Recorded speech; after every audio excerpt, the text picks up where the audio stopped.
People in I heard town he said just the showed up bunker this beneath morning. that cheap cabin was pure Wonder why he madness. picked the old Something Miller only a cabin. paranoid man would dig deep into the earth. But when a former Navy SEAL and his loyal German Shepherd moved in, they quickly realized that the place everyone mocked was hiding something important. A truth about preparation, survival instinct, and the wisdom most people ignore until it is too late. Then a brutal winter storm swept across the valley, testing every roof, every home, and every belief the town had about safety. And in that moment, a dog's instinct and a bunker everyone called crazy became the thin line between life and death. Before we begin, tell us in the comments where you're watching from today. And don't forget to like and subscribe to the channel so we can keep sharing more meaningful stories like this. Now, let's begin the story. The road into Gray Hollow curved like a pale ribbon through miles of northern forest, cutting between tall pines that seemed older than memory. It was late afternoon when Gage Calder's truck finally rolled over the last rise, and the town appeared below him, small, quiet, half buried in the early winter light.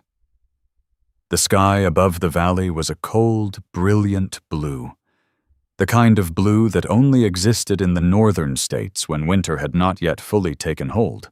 But the air already carried the promise of it. Gage slowed the truck and let the engine idle.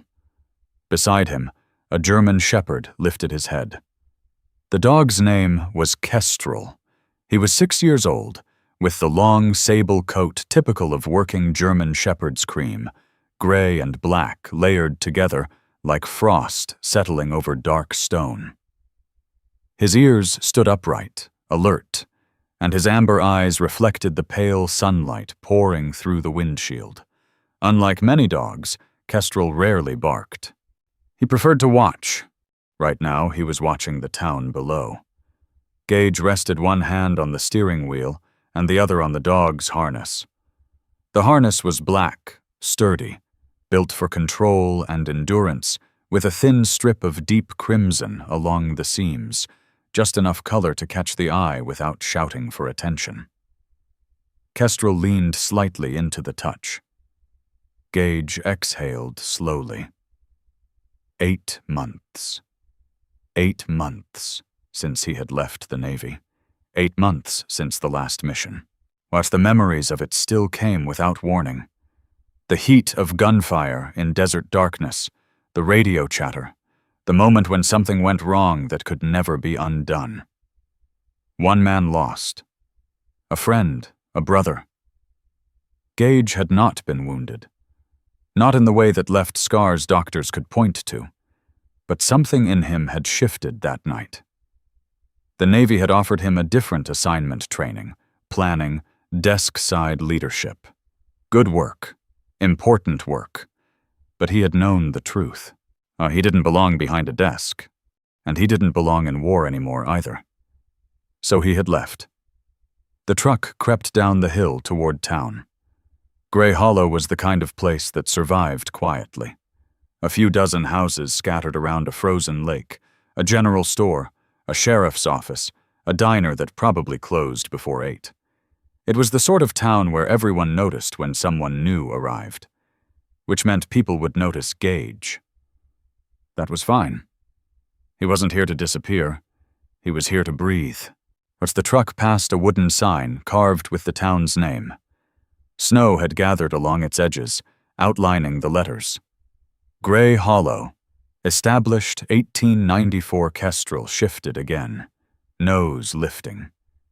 He sniffed the air once, twice, then settled back down. Easy, Gage murmured. The town passed by slowly, a gas station, a closed hardware store, a diner with a red neon sign flickering faintly even in daylight. Then the road turned toward the northern edge of town, where the houses thinned and the forest returned. Gage's new home waited there. Took out power lines across half the county. The man who owned the place didn't make it through. She had paused then. Not dramatically, just long enough to let the silence speak. Most buyers had lost interest after hearing that. Gage hadn't. Storms didn't bother him. Silence didn't either. As the gravel driveway appeared between two tall pines, he turned the truck onto it. The house stood halfway up a gentle slope, built of dark wood weathered by decades of northern wind. It wasn't large, but it was solid pitched roof, wide porch, tall windows facing the forest. Snow lingered in thin patches across the yard. No smoke rose from the chimney. No tire tracks marked the ground. The place had been empty a long time. Gage parked the truck and shut off the engine. For a moment, nothing moved. Then Kestrel jumped down from the seat with the quiet confidence of a dog who had followed his human through harsher places than this. The cold air hit Gage the moment he stepped outside. Sharp, clean, alive. He stood there for a moment, breathing it in. Northern air had a way of stripping away the noise in a person's mind. Maybe that was why he had chosen this place. Or maybe it was just far enough from the memories he carried. Kestrel trotted ahead, paws crunching lightly on frozen gravel. He circled the yard once, nose low, cataloging every scent. Fox, old pine, metal. The dog paused near the porch steps. His ears tilted slightly. Then he climbed the steps and sat, waiting. Gage chuckled under his breath. "Already claiming the place, huh?" Inside, the house smelled faintly of dust and cold wood, but it wasn't abandoned in the way ruined houses were. The structure was sound, the floors solid beneath his boots, the kitchen small but functional. Someone had cared for this place once. That thought lingered in the air like the echo of a voice long gone.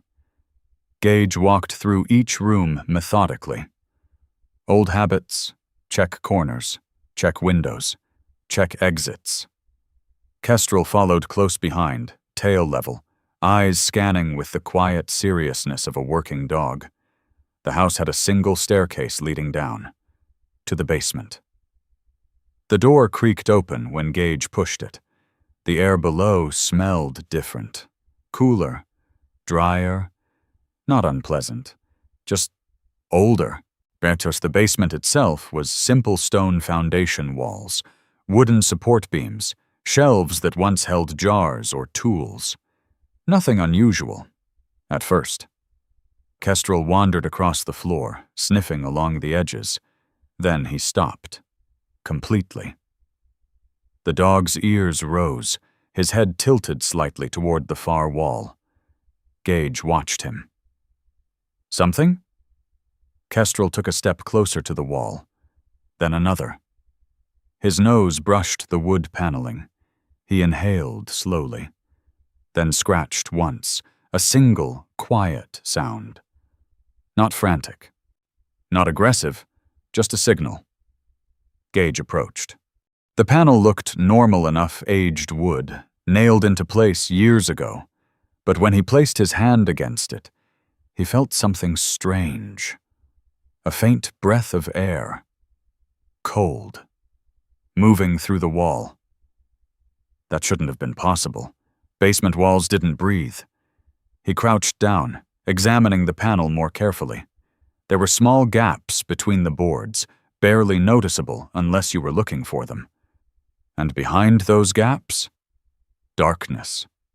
Kestrel scratched again. This time a little harder, and the dog wasn't agitated. Just certain. Gage stood slowly. "All right," he murmured. He found a pry bar in the truck and returned a few minutes later. The first board came loose easily. The second followed. Dust drifted down as the wood separated. Behind the paneling stood something unexpected. A door. Not wood. Metal. Heavy. Old. The surface carried faint scratches and weathering, as if time had slowly sanded it smooth. Gage brushed away the dust along the center. There, carved faintly into the metal, were words. The letters were worn, but still readable. If the storm stays longer than the fire. Gage frowned slightly. The phrase felt unfinished, like the beginning of a warning that someone had never completed. Behind him, Kestrel sat quietly, watching, waiting. The house above them creaked softly as evening wind moved through the trees outside. For a moment, Gage simply stood there, hand resting against the cold metal door. And he didn't yet know what waited beyond it, but he felt something shift in the air. Not danger, not fear. Something older. Like a story that had been waiting years for someone to open the next page. Gage looked down at Kestrel. The dog's amber eyes met his calmly. "Guess we're not done exploring," Gage said. Kestrel thumped his tail once against the basement floor, and the wind outside the house began to rise. Morning arrived in Grey Hollow with a thin, pale light that seemed to come not from the sun, but from the snow itself. Frost clung to the windows of Gage Calder's cabin, turning the glass into a milky veil through which the forest outside appeared softened and distant. The night wind had died some time before dawn, leaving the trees motionless, their tall, dark shapes standing like silent witnesses along the ridge. Gage woke before the alarm on his watch ever had a chance to vibrate. Us old habits rarely faded. Years in the Navy had trained his body to rise with the first suggestion of light, even when the world around him offered no reason to hurry. He lay still for a moment on the narrow bed in the cabin's upstairs room, staring at the ceiling beams. The quiet in Grey Hollow was different from the quiet he had known on deployment. Out there, silence always meant waiting for something to break it. Here, the silence felt almost patient. Beside the bed, Kestrel lifted his head from the floor where he had slept, curled on a folded blanket. The German shepherd's sable coat cream, gray and deep charcoal, layered across his shoulders, caught the early light like brushed steel. His ears rose instantly, alert without tension, and his amber eyes watched Gage with the calm intelligence of a dog who had spent years learning the rhythms of a single human. "Morning," Gage murmured, swinging his feet to the floor. Kestrel stood and stretched slowly, front legs extended, tail low but relaxed. Then he moved toward the door, pausing long enough to glance back, as if confirming Gage would follow. The cabin smelled faintly of pine boards and cold air when they stepped downstairs. Gage brewed coffee in a small metal pot he had unpacked the night before. The warmth of the mug against his hands felt grounding, something solid in a place where everything else still felt unfamiliar. He stepped onto the porch. Farther down the valley, a raven called farther down the valley.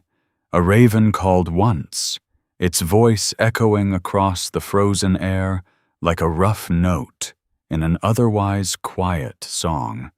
Grey Hollow felt older in daylight, not abandoned, but patient in the way places become when generations pass through them slowly. Kestrel trotted off the porch and circled the yard again, nose working through the cold air. And his movements were methodical trained instincts still guiding him. The dog had once been tested alongside Gage in obstacle courses and scent drills designed for military working dogs. He had never officially belonged to the Navy, but he had been there long enough to understand discipline. After finishing his coffee, Gage grabbed his jacket and keys. There were supplies he needed, and the town's small general store was probably the only place to find them. The truck engine grumbled awake after a few seconds of resistance. The road into town looked different in daylight, the forest thinning into scattered houses and barns. Smoke curled from a few chimneys now, proof that people did live here, even if the place still carried the quiet loneliness of winter. The gray, hollow general store stood near the center of town, a weathered wooden building with a wide porch and 2 old rocking chairs pushed against the wall. And a small brass bell above the door chimed when Gage stepped inside. Warm air wrapped around him immediately, thick with the smell of coffee, flour sacks, and old timber. Behind the counter stood a woman in her early 40s. She had the posture of someone used to long hours of practical work, shoulders straight, hands steady. Her dark brown hair was tied back in a loose knot at the base of her neck, and a few silver strands caught the light when she turned her head. With the calm curiosity, small town residents often reserved for strangers. Her eyes were gray, thoughtful rather than suspicious. The name tag on her jacket read Ellery Rescue Supply, though the store itself seemed to sell everything from canned beans to snow shovels. "You must be the new owner of the Hale place," she said, and her voice was steady, low, with the clipped practicality of someone who had spent years giving instructions in emergency situations. Gage nodded once. Gage called her. She studied him a moment longer, noticing the faded olive tactical shirt beneath his jacket, the worn military boots, the quiet discipline in the way he stood. People who had never served rarely carried themselves like that. "Used to be a paramedic," Mara said him. After a pause, "Ran rescue up here for 15 years before the winters got too rough on my knees." Gage inclined his head slightly. "Sounds like you've seen a few storms." Her mouth curved into a faint smile. More than enough to respect them. Kestrel had followed Gage inside and now sat beside the door, watching the room with calm alertness. Several townspeople glanced at the dog as they moved through the aisles, their expressions softening at the sight of him. Mara crouched slightly, extending a hand.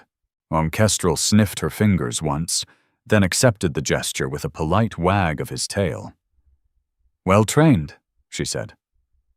"Trained enough," Gage replied.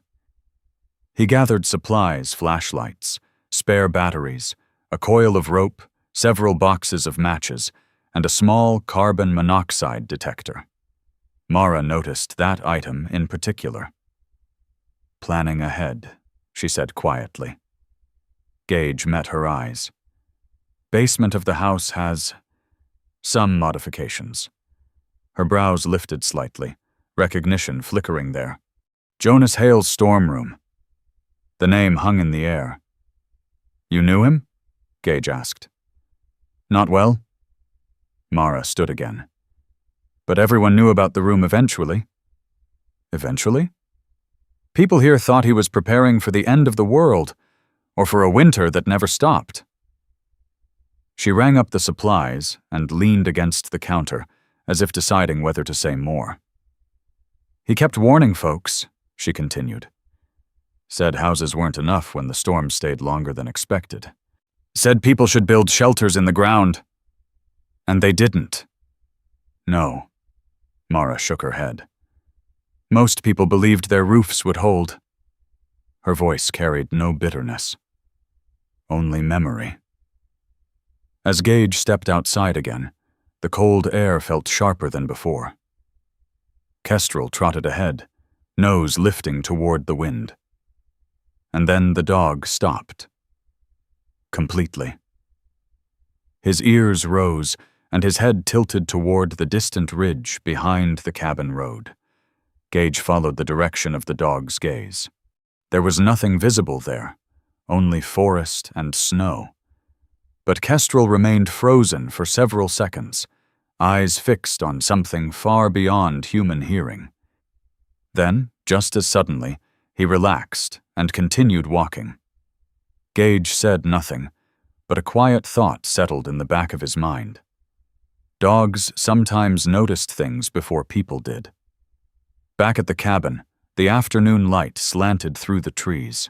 Gage carried the supplies downstairs to the basement and stood again before the metal door hidden behind the wooden paneling. He ran his hand along the surface, feeling the cold strength of it beneath his palm. The hinges groaned faintly when he pushed it open. A narrow stairway descended into darkness below the foundation. The air rising from it was dry and cool, carrying the faint smell of packed earth and old timber. Kestrel moved first, stepping carefully down the stairs. The room beneath the house was larger than Gage expected. Stone-lined walls, heavy wooden beams, a small iron stove in the corner, shelves carved directly into the earth. Someone had built this place with patience and stubborn determination. Jonas Hale had believed deeply enough in something to spend months carving shelter from the ground. Gage set the carbon monoxide detector on one of the shelves and tested the small stove. The metal creaked as it warmed, but the chimney vent above pulled the smoke cleanly upward. The space held warmth surprisingly well.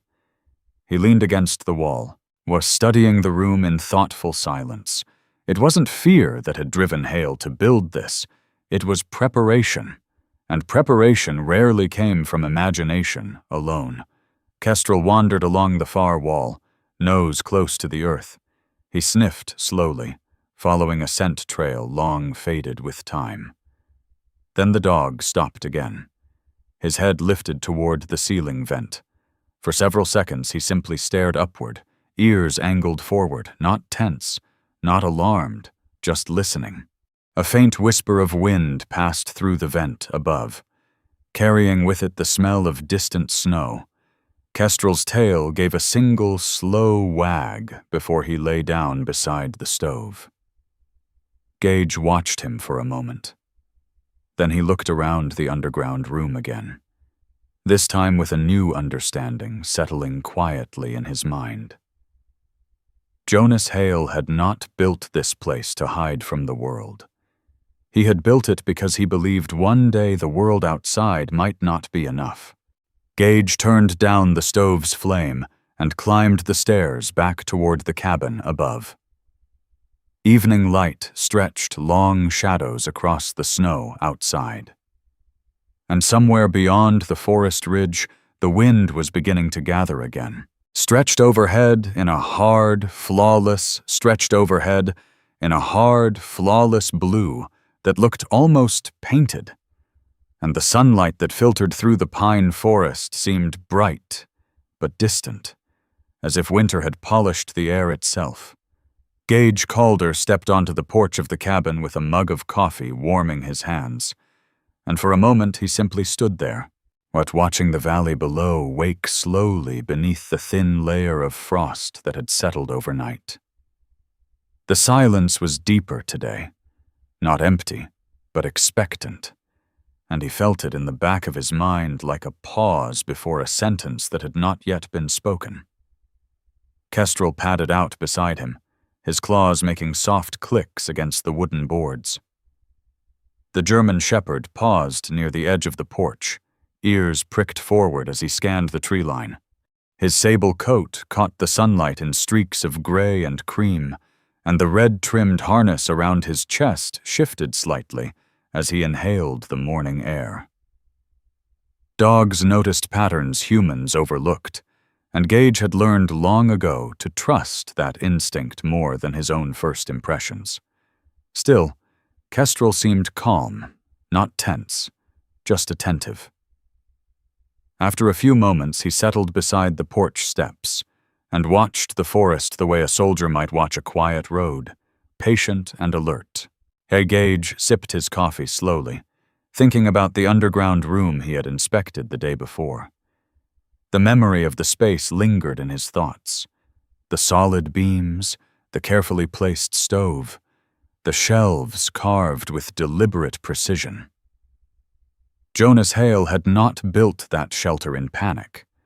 The work had been careful, methodical, the work of a man who expected winter to test the limits of wood and stone. That realization unsettled Gage more than he expected. Fear built shelters quickly, but preparation built them better. A thin breeze moved through the pines, carrying the dry scent of snow and distant ice. Somewhere in the valley, a truck engine started, its low rumble echoing faintly between the trees. Gray Hollow was awake now, though the town still seemed half asleep beneath the pale morning sun. After finishing his coffee, Gage gathered a set of tools from the truck and headed back toward the basement. Kestrel followed close behind, tail level, and eyes bright with quiet curiosity. The stairs creaked softly under Gage's boots as he descended into the lower level of the cabin. The familiar coolness of the basement air greeting him like a steady breath rising from the ground. The metal door to the underground shelter stood open where he had left it the previous evening. Beyond it, the narrow stairway dropped into the dim chamber beneath the hillside. Gage switched on a portable lantern and stepped down carefully, the beam of light sliding across the stone walls as he moved. Dust motes drifted through the air, sparkling briefly before fading into shadow.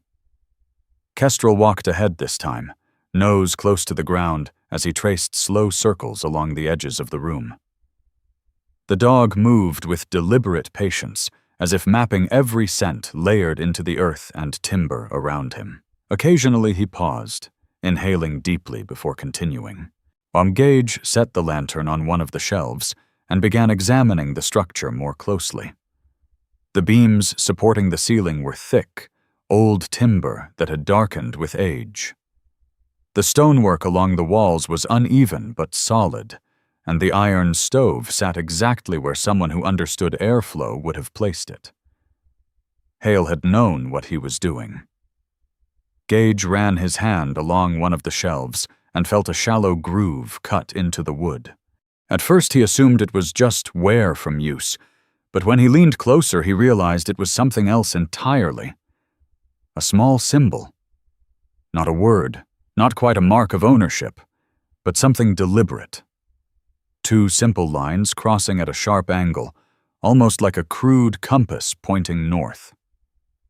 He frowned slightly. "Odd place for decoration," he murmured. Kestrel lifted his head at the sound of his voice, but didn't approach.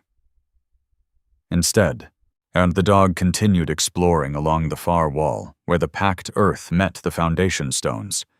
Gage moved slowly through the rest of the room, noting every detail. The position of the ventilation pipe, the narrow ledge where tools might once have hung, the faint scratch marks along the edge of the stove. Whoever had used this shelter had spent time here. Enough time for small habits to leave their marks behind. A sound echoed faintly through the basement above them. Just a door closing somewhere in the house. To check the main level, leaving Kestrel to check the main level, leaving Kestrel below. The cabin remained exactly as he had left it, sunlight stretching across the living room floor in a bright rectangle. Outside, the sky remained impossibly clear, the sort of weather that made people forget how quickly northern winters could turn.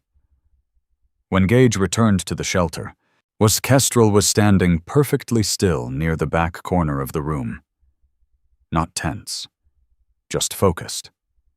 The dog's ears were angled forward, his body leaning slightly toward the wall, as if he were listening to something too faint for human ears. Gage approached slowly. "What is it?" Kestrel didn't bark. He simply looked back once, amber eyes calm but insistent, then turned his attention to the wall again. Gage placed his hand against the cold stone. For several seconds, nothing happened. Then he felt it. A faint vibration, so subtle it might have been imagined. He leaned closer, listening carefully. At first, there was only silence. But then, beneath the stillness of the underground room, A distant rumble moved through the earth like the low echo of thunder traveling miles away. Not thunder. Wind. Far off across the valley. Gage straightened slowly. The sound faded as quickly as it had come. Kestrel relaxed almost immediately, giving a small shake of his coat before wandering back toward the stove. At the moment passed as if it had never existed, leaving only the quiet hum of the lantern and the faint smell of iron warming in the cold air. For a long moment, Gage said nothing. He had heard storms build before. Sometimes they began that way, far beyond the horizon where the sky still looked harmless. He climbed back to the cabin and stepped outside again. The valley remained peaceful. Pine branches swayed lazily in the breeze, and the lake below the town reflected the sky like a sheet of polished glass. Nothing about the scene suggested danger, but the memory of that distant vibration lingered in his thoughts. Later that afternoon, Gage drove back into town to pick up a few additional supplies. The general store was busier now, the warmth inside filled with the soft murmur of conversation. Near the entrance stood a tall man in his early 70s, examining a stack of snow shovels. This was Elias Harper. Even at a glance, it was easy to see he had spent most of his life working with his hands. His shoulders were still broad despite his age, and his thick gray beard framed a weathered face lined by decades of northern winters. A faded flannel shirt stretched across his chest beneath a heavy canvas jacket, and the skin on his hands was rough with the permanent texture of sawdust and wood grain. Elias noticed Gage watching him and nodded politely. "You're the fellow who bought Hale's place," he said in a voice that carried the slow confidence of someone who didn't waste words. "That's right." The old carpenter studied him a moment, eyes sharp despite the wrinkles around them. "Jonas Hale built things most folks didn't understand," Elias said. "That shelter under your house took him months. Dug half the hillside out by hand." "Why?" Elias shrugged slightly. "He believed winter wasn't finished teaching us lessons." The old man lifted one of the shovels, testing its weight before setting it back. "People said he worried too much," Elias added quietly. "But worrying and preparing aren't always the same thing." For a moment, neither man spoke. Then Elias tipped his hat and walked toward the counter, leaving Gage alone with the thought. Outside, the afternoon sun had begun its slow descent toward the forest ridge. Long shadows stretched across the road as the air grew colder by the minute. Kestrel waited beside the truck, sitting tall and calm as he watched the empty street. Gage climbed into the driver's seat and started the engine. As the truck rolled out of town, he glanced once more toward the open sky above Gray Hollow. Still clear. Still bright. Yet something about the stillness felt almost deliberate, as though the valley itself were holding its breath. He drove back toward the cabin through the darkening forest, unaware that winter had already begun gathering its strength beyond the distant mountains. The wind began during the night, though at first it was so quiet that Gage Calder almost mistook it for a dream. He woke before dawn to the low creak of the cabin walls adjusting to the cold, the kind of sound old timber made when winter tightened its grip around every joint and beam. For a few seconds, he lay still in the dark, listening. The bedroom was dim, except for the faint glow of gray light creeping around the edges of the curtains. Beside the bed, Kestrel lifted his head from the blanket on the floor, ears already angled toward the window, as if he had been listening longer than Gage had. The dog's amber eyes reflected the dim light with steady alertness. The wind came again, this time louder. It pushed against the cabin's outer walls in a long sigh that carried the faint hiss of snow being dragged across the frozen ground outside. Gage sat up slowly. Something about the sound made his shoulders tense in the same quiet way they had before missions, when a shift in the air told him the world was about to change. Kestrel rose to his feet and walked to the window, his nose nearly touching the glass. Outside, the forest was still barely visible through the growing veil of white. "Storm's coming," Gage murmured. He checked the time on the worn military watch strapped to his wrist, not yet 6 in the morning. The forecast from the day before had warned of heavy snow later in the week, but storms in the north rarely waited politely for schedules. They built their own rules. Gage pulled on his boots and stepped downstairs. The cabin creaked more noticeably now, the wind testing the strength of the structure in long gusts that made the windows tremble faintly. Kestrel followed close behind him. When Gage opened the front door, the cold air rushed inside like a living thing. Snow was already falling in thick, spiraling sheets, the flakes moving sideways under the force of the wind. The sky that had been perfectly blue the day before was now a swirling gray ceiling that seemed to press down over the valley. The storm had arrived faster than expected. Gage stepped onto the porch and scanned the road leading toward town. Visibility had dropped to less than 100 yards. The forest trees blurred together into dark shapes moving behind the curtain of snow. Kestrel stood beside him, muscles tense but controlled. The dog's nose lifted into the wind as he tried to read the storm through scent alone. Gage watched the sky for another moment before closing the door again. Inside, he moved quickly, checking windows and securing the latch on the back entrance. The cabin itself felt solid, but he had lived long enough in harsh environments to know that strong structures could still fail under the wrong conditions. A crackling sound suddenly broke the quiet of the room. The radio. Gage turned it on, adjusting the frequency until a familiar voice came through the static. "This is Sheriff Rowan Pike," the voice said over the emergency channel. "All residents of Gray Hollow should remain indoors. Wind speeds increasing faster than predicted. Power lines already down on the South Ridge."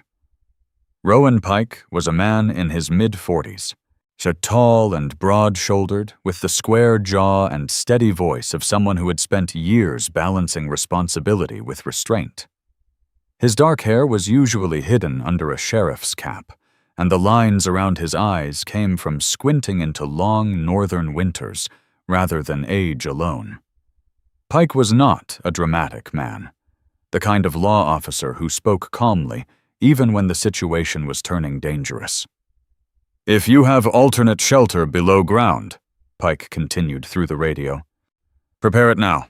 This storm may last longer than usual." The transmission faded into static. Gage turned off the radio slowly. Kestrel watched him from across the room, head tilted slightly as if waiting for instructions. "We'll get ready," Gage said quietly. The storm strengthened throughout the morning. Snow hammered against the windows in bursts that sounded almost like handfuls of sand thrown against glass.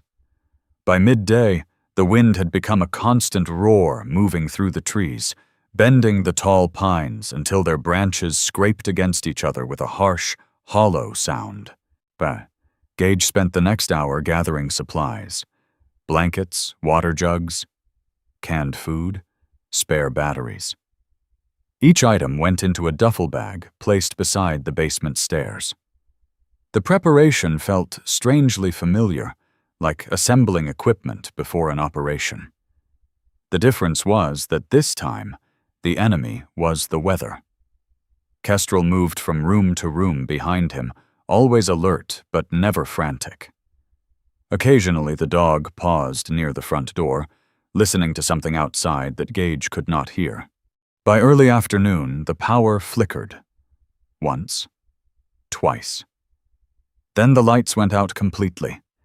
The cabin fell into a muted, gray silence broken only by the wind.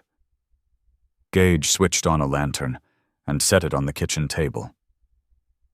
The glow spread across the wooden walls, casting long shadows that shifted whenever the wind pushed against the house. For a while, the storm held steady in that rhythm. Then the first real warning came. It started with a sound above the living room ceiling, a sharp echo followed, deeper this time. The kind of followed, deeper this time. The kind of sound thick wooden beams made when pressure built slowly along their grain.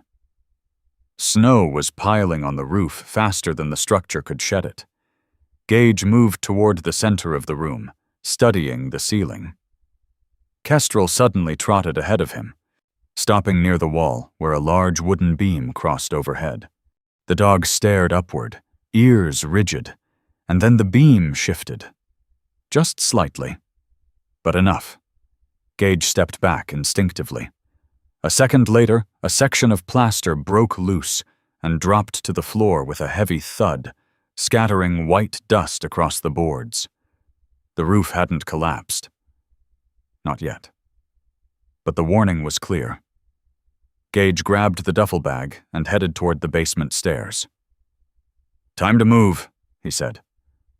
Kestrel followed without hesitation. The underground shelter felt colder when they entered, but also quieter. The roar of the storm faded into a distant, muffled sound once the metal door closed behind them. Gage lit the small iron stove and fed it carefully with dry wood from the storage pile. Within minutes, the faint warmth began to spread through the room. He checked the carbon monoxide detector on the shelf. The green light blinked steadily. Safe. Kestrel circled the room once before settling near the stove. For a while, the two of them simply listened. Above them, the storm raged unseen. Time passed slowly underground. The air in the shelter remained steady and calm, the thick earth walls absorbing the violence of the wind outside. At some point, Gage realized how quiet it had become inside his own thoughts. The storm outside the cabin sounded almost distant now, like something happening to another place entirely. He sat back against the wall, hands resting loosely on his knees. The last time he had sheltered from something this powerful had been overseas, when explosions rolled across the desert horizon and the night sky glowed orange for miles. This storm felt different. Older. Patient. Kestrel suddenly lifted his head. The dog walked toward the ventilation pipe near the ceiling and sniffed the cold air flowing down through it. Snow hissed faintly across the metal opening above. Then the dog returned and lay down again. For the first time since the storm began, Gage allowed himself to relax slightly. Jonas Hale had been right about one thing. Underground, the world felt steadier. The storm continued into evening, but inside the shelter, the warmth of the stove and the quiet strength of the earth around them made the hours pass in a strange calm. Gage listened to the wind until the sound faded into the background of his thoughts. And somewhere above the buried cabin, the storm continued to bury the valley in snow. The underground shelter held a different kind of silence than the cabin above. It was not the stillness of a house waiting for its occupants to return, but the deep quiet of earth itself, thick and steady, the kind of silence that had existed long before the cabin was ever built on the hillside. Gage Calder sat on a wooden crate near the iron stove and watched the small flame inside it settle into a slow, steady burn. The lantern on the shelf cast a warm yellow glow across the stone walls, and turning the packed earth into shades of amber and shadow. The storm outside continued without pause. Even through several feet of soil and timber, the wind could still be heard as a distant, muffled roar, like waves breaking far out at sea. Occasionally, a heavier gust would roll across the hillside, and the sound would deepen briefly before fading again. It was a strange contrast, the violence of the storm above and the calm beneath it. Kestrel lay on the floor a few feet from the stove, his body curled in a relaxed half-circle, but his ears still attentive. The German shepherd's coat glowed softly in the lantern light, each layer of sable fur catching the warmth differently.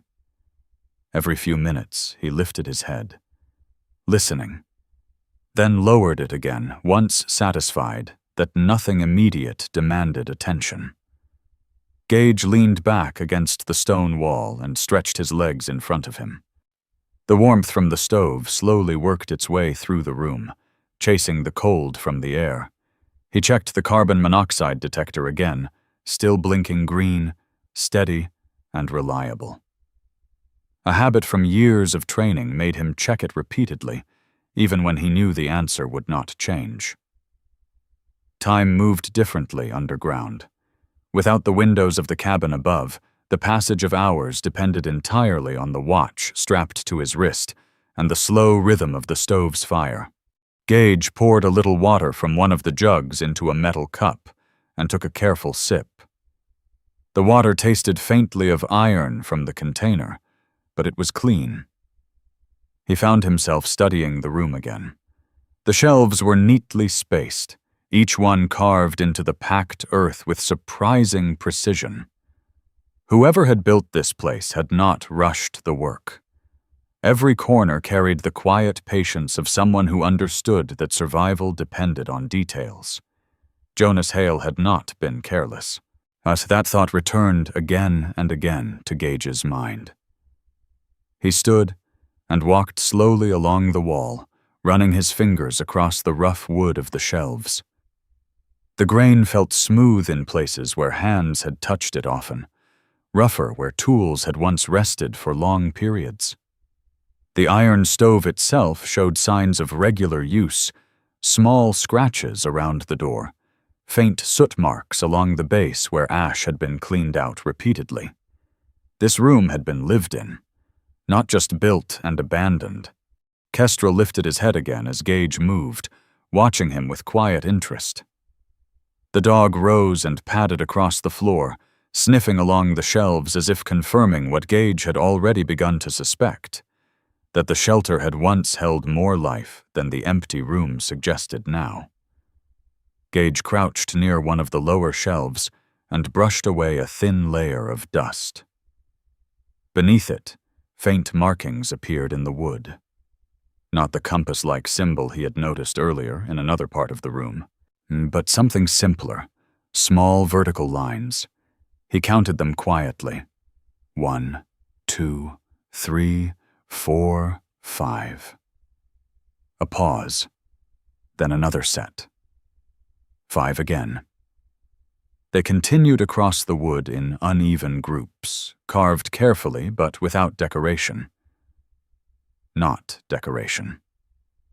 Tally marks. Gage straightened slowly. Someone had been counting days, or nights, or storms. He stepped back from the shelf, studying the room again with a new perspective. The marks were subtle enough that someone walking through casually might never notice them. But once seen, they suggested something deeper about the time Jonas Hale had spent down here. Kestrel suddenly crossed the room and stopped near the entrance stairs. The dog stood still for several seconds, nose lifted slightly toward the air moving down from the cabin above. His ears angled forward in a posture Gage recognized immediately, not alarm, but attention sharpened by curiosity. Gage walked over. "What do you hear?" The dog did not bark. Instead, he looked up the stairs, then back at Gage, his expression calm but insistent. For a moment, Gage listened. Nothing. Only the distant wind. Kestrel held that position for several seconds longer, then relaxed again and trotted back toward the stove. The moment passed quickly, leaving only the faint echo of unease behind it. Gage exhaled slowly and returned to the shelves. He had just begun checking another section when something else caught his attention. A small metal tin sat tucked into the corner where two shelves met. It had blended so easily with the shadows that he had overlooked it earlier. The lid was scratched but intact, the metal slightly dulled by age. Gage lifted it carefully. Inside was a folded piece of paper. He unfolded it slowly. The handwriting was firm but slightly uneven, as if written by someone who had been tired or cold. And he placed the paper back into the tin and set it on the shelf again. Kestrel watched him the entire time. For a while, the two of them simply sat there beside the stove, listening to the steady breathing of the storm above. Hours passed. Eventually, the lantern's light dimmed slightly as the battery weakened, and Gage replaced it with a fresh one from the supply bag. He added another piece of wood to the stove and watched the flames catch. The warmth of the room settled deeper into the walls now. He checked his watch. Late evening. The storm had been raging for nearly the entire day, and still the shelter remained calm. Gage leaned his head back against the stone wall and closed his eyes for a moment, as the exhaustion of the long day finally began to settle in his shoulders. He had not realized how tense his body had been until the quiet of the underground room allowed it to release. Across from him, Kestrel shifted position and stretched out fully beside the stove. The dog's breathing slowed into a comfortable rhythm. For a moment, Gage almost allowed himself to believe the worst of the storm had passed. Then the ground trembled slightly. It was subtle. So subtle that Gage might have mistaken it for his imagination if Kestrel had not reacted at the exact same instant. The German shepherd's head lifted sharply. His ears stood upright, and his eyes turned toward the ceiling. Not fear, just sudden awareness. The vibration lasted only a second before fading. Gage held his breath, listening carefully. Nothing followed. No crash. No collapsing wood. The shelter remained perfectly still. Yet Kestrel stood slowly and walked toward the stone wall again, pressing his nose lightly against the surface as if trying to understand the faint echo of movement that had passed through the ground. Then, just as suddenly, the dog relaxed. He returned to the stove and lay down once more. Gage watched him carefully for several seconds. If the dog had sensed danger, he would not have settled so quickly. Still, the moment left a quiet question hanging in the air. Outside, the storm continued to sweep across the valley above them. But deep beneath the cabin, the shelter held steady, the earth around it absorbing every gust of wind that struck the hillside. Gage leaned back again, his gaze moving slowly across the room. The shelves, the tally marks, the small tin, the stove. Jonas Hale had built this place with patience and purpose. Whatever had driven him to carve a room into the earth had not been panic. It had been knowledge. Gage rested his hands loosely on his knees and listened to the faint whisper of wind moving through the ventilation pipe above. For the first time since the storm began, the quiet beneath the earth felt almost peaceful. The first thing Gage Calder noticed when he opened his eyes was the quiet. It was not the muffled quiet of packed earth surrounding the shelter, nor the steady hush of the stove burning low in the iron belly of the old heater. This quiet felt different, emptier somehow, like a long-held breath, finally released. For a few seconds, he lay still on the narrow wooden bench he had used as a bed during the night, watching the lantern's dim glow stretch thin shadows across the stone walls. But the storm had raged above them for hours, perhaps an entire day. But now something had changed.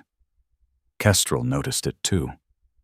The German shepherd was already awake, sitting upright near the ventilation pipe that rose toward the ceiling.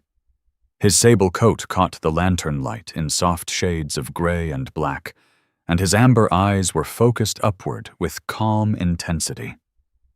The dog's ears were not stiff with alarm, but lifted in quiet curiosity, as if listening for the absence of a sound rather than the sound itself. Gage pushed himself upright and checked the watch strapped to his wrist. The dim numbers showed that nearly 20 hours had passed since they first descended into the shelter. That meant the storm had been sweeping across Gray Hollow for almost an entire day. He stood slowly and stretched his shoulders, feeling the stiffness of a long night spent half resting, half listening. For a moment he said nothing, simply letting the quiet settle around him. At the stove's fire had burned low, but still glowed with a steady orange light. The carbon monoxide detector continued to blink green, its soft pulse a small reassurance in the enclosed space. The shelter itself had held perfectly. The thick earth walls and timber beams had done exactly what Jonas Hale must have intended them to do: keep the storm outside where it belonged. Kestrel turned his head toward Gage and wagged his tail once, a small movement that carried a calm confidence. The dog's body language told him what he needed to know before he even spoke aloud. "It's easing," Gage murmured. He walked toward the stairs and rested a hand on the wooden rail that led back up to the basement above. The metal door creaked softly when he pushed it open. Cold air drifted down the stairwell immediately, carrying the scent of snow and pine needles. It was sharper than before, cleaner somehow. Our Gage climbed the stairs slowly, lantern in hand, the light casting a warm glow on the walls. The air was thick with the scent of pine and the distant sound of waves crashing on the shore. Gage climbed the stairs slowly, lantern in hand. Kestrel followed behind him, his claws clicking lightly against the wood. When they reached the basement floor, Gage paused again to listen. The cabin above them was silent. He walked through the basement and climbed the second staircase toward the main level of the house. The moment he opened the door, a pale daylight spilled across the floorboards. The windows were half covered by snowdrifts pressed against the glass from outside, but enough light filtered through to reveal the room clearly. The damage was not as bad as he had feared. The cracked beam in the living room ceiling still sagged slightly, but the roof itself had held. The section of plaster that had fallen the previous day lay in a chalky pile on the floor where it had landed. Otherwise, the cabin looked much the same as it had before the storm began. Gage stepped carefully across the room and pushed the front door open. The world outside had changed. Snow covered everything. Roof, road, trees, fences, layered so thickly that the familiar shapes of the landscape looked softened and unfamiliar. The storm had carved tall drifts along the hillside and across the road leading into town. The sky above the valley had returned to a pale winter blue, the clouds breaking apart slowly as sunlight pushed through. Kestrel stepped onto the porch beside him and inhaled deeply. The dog's tail lifted slightly as he scanned the valley below, his ears shifting as he sorted through the hundreds of scents carried on the cold air. Beneath the lingering smell of snow and ice, there were other scents, too. Wood smoke, damp earth, distant animals moving through the forest again, now that the wind had calmed. Gage walked down the porch steps and tested the snow with his boot. The drift reached nearly halfway to his knee. It would take time to dig the truck out of the driveway, and even longer before the road into Gray Hollow became passable again. But the town was not far. He glanced toward the distant tree line where the road curved downhill. Somewhere beyond that ridge, people would be digging themselves out of the same storm. Kestrel suddenly lifted his head. The dog moved a few steps across the yard, nose low to the snow, then stopped near the edge of the driveway. His ears turned sharply toward the forest. Gage followed his gaze. For a moment, he saw nothing but trees and wind-blown powder drifting through the sunlight. Then a faint movement caught his eye. A figure was making its way slowly along the road, half buried in the drifts. The person stumbled once, then regained their footing and continued toward the cabin with the stubborn determination of someone who had already come too far to stop.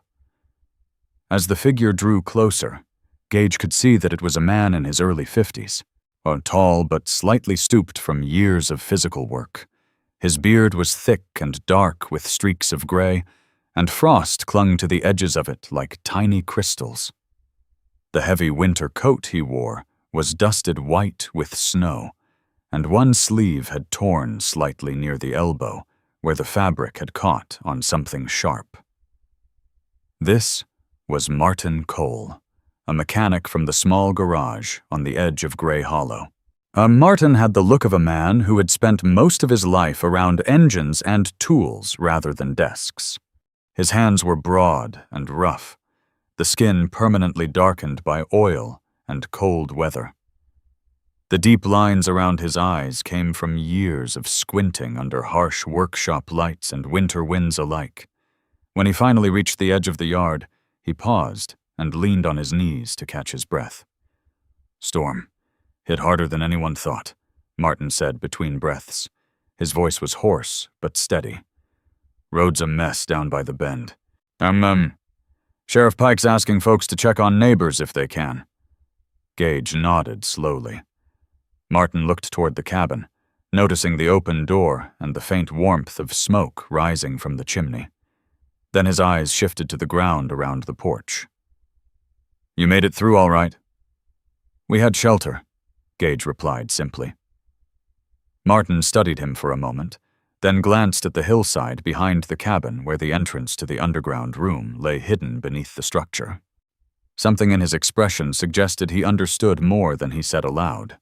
"Jonas Hale always said that place would come in handy one day," Martin muttered. "Most folks thought he was just another old man worrying too much." Kestrel walked closer to Martin and sniffed the air around him cautiously. The dog's tail wagged once when he decided the man was no threat. Martin chuckled faintly. "Smart dog."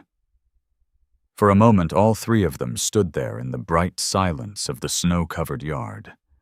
Then Martin straightened and gestured back toward the road. "Town's digging out. Some roofs took damage. Sheriff's asking everyone to help where they can." Gage looked once more at the valley stretching below the cabin. The storm had passed, but its work remained scattered across the landscape like a reminder of how quickly winter could change everything. He glanced down at Kestrel, who met his gaze with the calm readiness of a companion who had already decided the next move would be forward. Gage nodded slightly. "Let's see who needs a hand." And together they stepped out into the deep snow, the quiet valley slowly waking beneath the pale winter sun. Morning settled slowly over Gray Hollow, the kind of pale northern winter morning that seemed to arrive not with brightness, but with quiet persistence. The sky had cleared completely after the storm, revealing a hard blue horizon that stretched over the frozen valley. Sunlight reflected sharply off the deep snow, turning every rooftop and hillside into a sheet of blinding white. Gage Calder moved carefully down the road beside Martin Cole, on each step pushing through snow that reached nearly to his knees. The road that normally curved gently toward town had disappeared beneath drifts shaped by the storm's violent winds. Some areas were packed solid, while others swallowed a boot nearly to the thigh. Kestrel moved ahead of them with the confident ease of a dog built for this kind of terrain. His long legs lifted cleanly through the powder, and the thick sable coat across his shoulders trapped warmth close to his body. Every few steps he paused, turning his head slightly as he tested the air. The German shepherd's amber eyes scanned the valley with steady alertness. Behind them, the cabin on the hillside grew smaller against the bright snow. From a distance, it looked almost peaceful again, as if the storm had never threatened to tear it apart. Only Gage knew how close the structure had come to failure, and how different the outcome might have been without the hidden shelter below it. But Martin breathed heavily beside him, pausing occasionally to rest his hands on his hips. "Town's about another half-mile," he said, exhaling white clouds into the cold air. "Sheriff's probably got folks working the roofs already." Gage nodded, but said nothing. His eyes moved slowly across the valley. There was a strange calm in the air now, the kind that often followed a powerful storm. Birds had begun returning to the tree line, their distant calls echoing faintly across the frozen hills. Even the wind had settled into something softer. But beneath that quiet, the damage remained. They reached the first house on the outskirts of Grey Hollow nearly 20 minutes later. The roof sagged badly along one side where the snow had piled unevenly during the night. A ladder leaned against the porch, and a man stood halfway up it with a shovel in hand, carefully pushing heavy chunks of snow from the roof's edge. The man glanced down as Gage and Martin approached. This was Sheriff Daniel Pike, a broad-shouldered man in his early 40s, whose presence carried the calm authority of someone used to making difficult decisions in small communities. His hair was dark and trimmed short beneath a thick wool cap, and the beginnings of gray had started appearing along his temples. His face was square and weathered, marked by years of winter patrols through mountain roads. A thick mustache framed his mouth, giving him a stern appearance that softened slightly when he recognized Martin. "Good to see you upright," Pike called down from the ladder. His voice was steady and measured, the voice of a man who preferred calm solutions to loud ones. Martin raised a gloved hand. "Road's rough, but passable if you've got legs strong enough." Pike chuckled quietly before his eyes shifted to Gage. "And you must be the new fellow on the hill." Gage nodded once. "Gage Calder." Pike climbed down from the ladder and brushed snow from his gloves. Up close, the sheriff's build looked powerful but balanced, the kind of strength that came from long winters spent doing physical work rather than time in a gym. His eyes lingered briefly on Kestrel. "That yours?" "Yes." The dog stood calmly beside Gage, tail relaxed, but posture alert. Pike gave an approving nod. "Good animal to have around in weather like this?" For a moment, the three men stood together in the cold sunlight, surveying the surrounding houses. Across the road, 2 more residents worked to clear snow from another roof. A young woman carried firewood toward a small cabin near the edge of town. Smoke rose from chimneys in slow gray columns. Grey Hollow was alive, but it had clearly been tested. Pike rested his hands on his belt and glanced back toward the valley. "Couple structures took damage," he said. "Nothing collapsed completely, thank God. But folks are going to need help digging out before another freeze sets in tonight." Gage looked down the road where several rooftops sagged under the weight of packed snow. "I can help." Pike studied him quietly for a moment. Something in Gage's calm tone seemed to settle whatever question the sheriff had been considering. "Good," Pike said. "We'll take it." They worked for the next several hours, clearing roofs and digging paths between houses. The snow was heavy and stubborn, the kind that packed into thick layers during storms driven by violent winds. Every shovel load required effort, yet there was something strangely steady about the work. Neighbors moved between houses with quiet determination, sharing tools and offering help wherever it was needed. In small communities like Gray Hollow, storms did not just test buildings, they tested people. And today, the town was holding together. By midday, the main street had begun to take shape again beneath the snow. Paths connected the homes, and several roofs had been cleared enough to reduce the risk of collapse. Gage wiped frost from his gloves and leaned on his shovel for a moment. And Kestrel stood nearby, watching the activity with quiet interest. The dog had spent most of the morning moving between workers, occasionally accepting a pat from one of the townspeople before returning to Gage's side. Then something changed. Kestrel's posture stiffened slightly. His ears lifted, and his head turned toward the hills beyond town. At first, Gage assumed the dog had heard wildlife moving through the forest again. But Kestrel did not relax. Instead, he took several slow steps toward the road leading back up the valley. His eyes remained fixed in that direction. Gage followed the dog's gaze. Far up the road, barely visible against the bright snow, a dark shape moved slowly along the hillside. Not an animal. Too tall. A person. The figure struggled through the deep drifts, moving with obvious exhaustion. Pike noticed the direction of Gage's attention and shaded his eyes with one hand. Someone coming down from the ridge? They watched as the shape gradually became clearer. The person was bundled in a thick winter coat and carried a small pack slung across one shoulder. His movements were slow and uneven, as if every step required effort. When he finally reached the edge of town nearly 20 minutes later, the exhaustion on his face was obvious. This was Elias Turner, a thin man in his late 30s with sharp cheekbones and pale skin reddened by windburn. His dark hair was long enough to brush his collar, and several days' worth of stubble shadowed his jaw.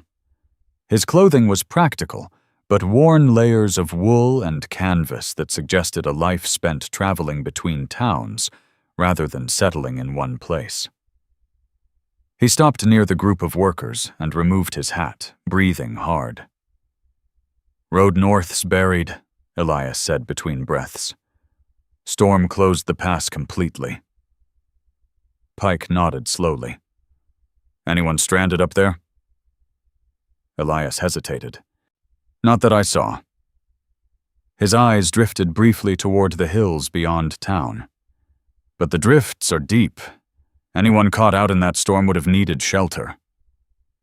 For a moment, Gage said nothing. His mind drifted back to the quiet room beneath his cabin, the thick earth walls, the steady stove, the calm silence that had surrounded him and Kestrel while the storm raged above. Jonas Hale had built that place for a reason, a backup, a second chance when everything else failed. Gage looked across the town of Gray Hollow, at the sagging roofs, the narrow paths carved through the snow, the neighbors working side by side to repair what the storm had nearly taken. Then he glanced back toward the distant hillside where his cabin stood hidden among the trees. Beneath that hill, the shelter still waited, and somehow he knew it would not remain a secret forever. Sometimes miracles do not arrive as lightning from the sky. Sometimes they are quieter, a strange feeling that tells someone to prepare. A loyal dog that senses danger before we do. A hidden place built by hands that believed tomorrow might be harder than today. Many people in life prepare only for comfort, but wisdom prepares for the moment when things fail. The storm in this story reminds us of something simple yet powerful. When the wind rises and the world feels uncertain, was faith and preparation can become the shelter that saves a life. Perhaps the real miracle was not just the shelter beneath the earth. Perhaps the miracle was the timing, the instinct, the courage to listen to a quiet warning that others ignored. And perhaps it was also the loyalty of a dog who stayed beside his human through every storm. In our everyday lives, we face different storms. They may not come as snow and wind. Sometimes they arrive as loss, fear, uncertainty, or moments when we feel completely alone. Yet even in those moments, God often places small signs in our path. Wisdom in our hearts, people who help us, and sometimes animals whose loyalty reminds us what faith looks like. Maybe the lesson of this story is simple. Trust the quiet voice that tells you to prepare. Be the kind of person who builds shelter not only for yourself, but for others when the storm comes. If this story touched your heart, share it with someone who might need hope today. Or leave a comment and tell us where you are watching from and what part of the story spoke to you the most. And if you enjoy stories like this, consider subscribing to the channel so you will not miss the next one. May God watch over you, guide your steps through every storm, and bring peace and protection to your home and family.